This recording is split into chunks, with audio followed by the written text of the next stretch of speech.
नमस्कार मित्रांनो, आज आपण एक अतिशय गंभीर आणि महत्त्वाचा विषय घेऊन आलो आहोत। अलीकडेच अभिनेत्री प्रिया मराठे हिचं कॅन्सरमुळे झालेलं निधन सगळ्यांच्या मनाला चटका लावून गेलं। हा आजार किती भीषण आहे याची जाणीव पुन्हा एकदा झाली। मित्रांनो, कॅन्सर हा फक्त एक आजार नाही, तर तो शांतपणे शरीरात मुळं रोवणारा धोका आहे।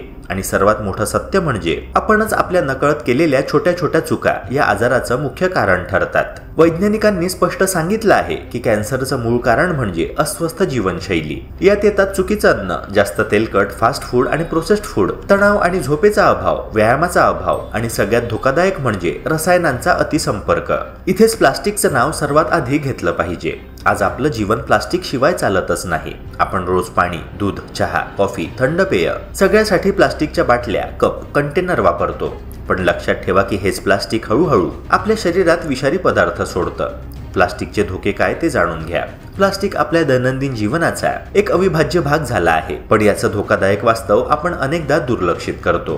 प्लास्टिकमध्ये बिस्फेनॉल ए म्हणजेच बीपीए आणि फ्थॅलेट्स नावाची घातक रसायनं असतात। जेव्हा पाणी किंवा इतर द्रव पदार्थ दीर्घकाळ प्लास्टिकमध्ये ठेवले जातात, तेव्हा ही रसायनं त्या द्रवामध्ये मिसळू लागतात। सामान्य नजरेला हे काही दिसत नाही, पण प्रत्यक्षात प्रत्येक घोटासोबत आपलं शरीर हळूहळू विषारी होत जातं। विशेषतः जेव्हा आपण गरम पाणी, दूध किंवा चहा प्लास्टिकमध्ये ठेवतो, तेव्हा ही रसायनं अधिक वेगाने बाहेर पडून आपल्या शरीरात जातात आणि इथूनच आजारांचा प्रवास सुरू होतो। सर्वात गंभीर गोष्ट म्हणजे आपण नकळत रोज या सवयी करत राहतो। उन्हात ठेवलेल्या पाण्याच्या बाटल्या वापरणं, रस्त्यावर मिळणारा गरम चहा प्लास्टिकच्या ग्लासमध्ये पिणं किंवा घरीच गरम पदार्थ प्लास्टिकच्या डब्यात ठेवणं हे दिसायला अगदी सामान्य वाटतं, पण प्रत्यक्षात ही सगळी पद्धत म्हणजे हळूहळू कॅन्सरला आमंत्रण देणं आहे। वैज्ञानिक अभ्यास स्पष्ट सांगतात की अशा प्लास्टिकमधील विषारी रसायनं रक्तामध्ये मिसळून पेशींवर परिणाम करतात। त्या पेशींच्या नैसर्गिक वाढीचं संतुलन बिघडतं आणि याच कारणामुळे शरीरात कॅन्सर सारख्या आजारांची सुरुवात होते।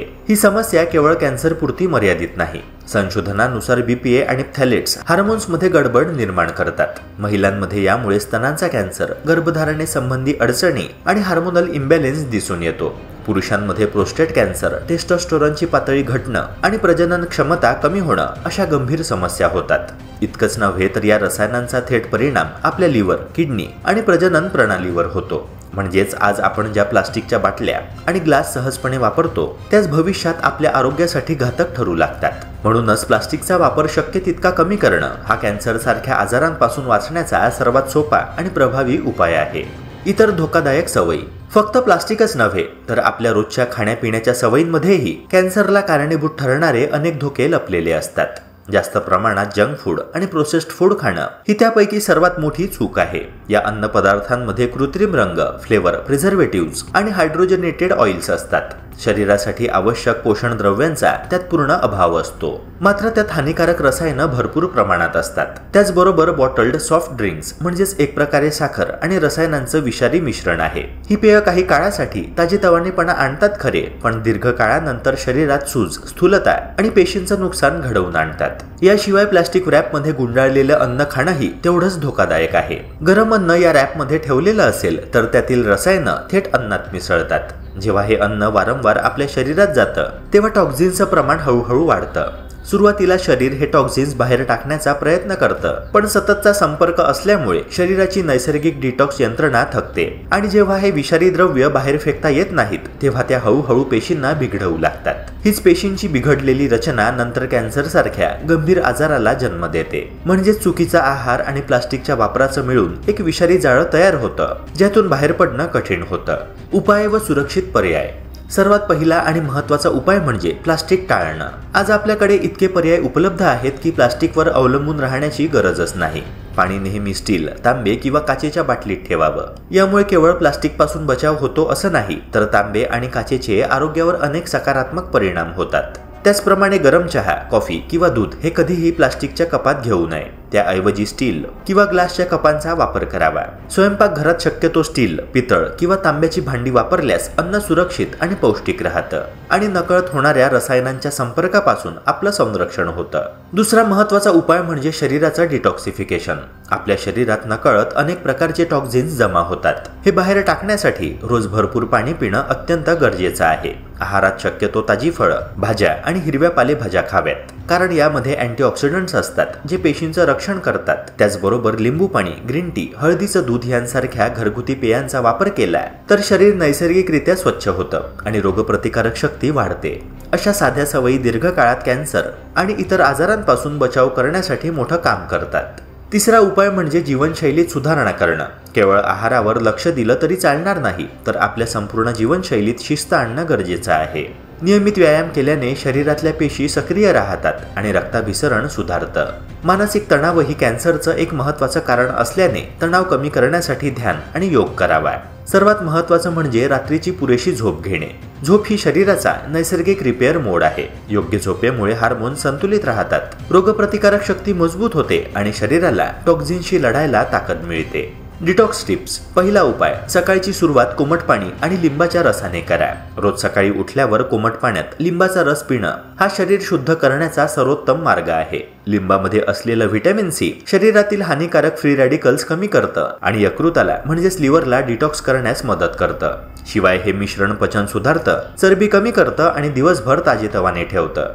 दुसरा उपाय म्हणजे दिवसभर पुरेसं पाणी पिणे। आपलं शरीर 70% पाण्याने बनलेलं आहे, त्यामुळे दररोज 3 ते 4 लिटर पाणी पिणं अत्यावश्यक आहे। पुरेसं पाणी पिल्याने मूत्रवाटे टॉक्झिन्स बाहेर टाकले जातात, किडनीचं आरोग्य सुधारतं आणि त्वचेलाही नैसर्गिक चमक येते। शरीरातील प्रत्येक पेशीला योग्य कार्य करण्यासाठी पाणी लागतं, त्यामुळे हायड्रेशन इज डिटॉक्सिफिकेशन असं म्हणणं चुकीचं नाहीये। तिसरा उपाय, आठवड्यातून 1 दिवस हलका आहार घ्या। आपण शरीराला रोज जड आणि प्रोसेस्ड फूड देतो, त्यामुळे कधीतरी त्याला विश्रांती देणं गरजेचं आहे। आठवड्यातून 1 दिवस फक्त फळं, भाज्या किंवा सूप यावर राहिल्यास पचन संस्था स्वच्छ होते आणि शरीराला जास्त ऊर्जा मिळते। हे एक प्रकारचं मिनी डिटॉक्स फास्टिंग आहे, जे शरीराला टॉक्झिन्स पासून मुक्त करून रोगप्रतिकारक शक्ती वाढवतं। चौथा उपाय म्हणजे आहारात नैसर्गिक अँटी कॅन्सर फूड्स समाविष्ट करा। हळद, आलं आणि लसूण हे साधे पण अत्यंत शक्तिशाली घटक आहेत। हळदीतील कर्क्युमिन, आल्यातील जिंजरॉल्स आणि लसणातील ॲलिसिन ही नैसर्गिक द्रव्य शरीरातील सुजेला म्हणजेच इन्फ्लेमेशनला कमी करतात आणि कॅन्सरजन्य पेशींची वाढ रोखतात। या तिन्ही गोष्टी स्वयंपाकात नियमितपणे वापरल्यास शरीर कॅन्सर सारख्या गंभीर आजारांपासून सुरक्षित राहतं। मित्रांनो, एक गोष्ट लक्षात ठेवा, प्लास्टिक म्हणजे विष आहे। ते दिसायला सोपं, स्वस्त आणि सोयीचं वाटत असलं, पण शरीरासाठी ते हळूहळू विषासारखं काम करतं। आपण नकळत रोजच्या सवयींमध्ये प्लास्टिकचा वापर करत राहतो आणि हाच आपल्या मोठ्या आजारांचा मुख्य कारणीभूत घटक ठरतो। आपल्या छोट्या छोट्या वाईट सवयी बदलणं हेच खरं आरोग्याचं गुपित आहे। पाणी, दूध, चहा, कॉफी हे सगळं प्लास्टिकमध्ये न घेता स्टील, काच किंवा तांब्याच्या भांड्यात घेतलं तर आपण स्वतःला आणि आपल्या कुटुंबालाही कॅन्सर सारख्या भयानक आजारापासून वाचवू शकतो। खरं तर हे बदल करणं अजिबात अवघड नाहीये, फक्त एक निश्चय करा आणि त्यावर ठाम राहा। म्हणून आजच ठरवा, मी आता कधीही गरम चहा, कॉफी किंवा पाणी प्लास्टिकमध्ये घेणार नाही।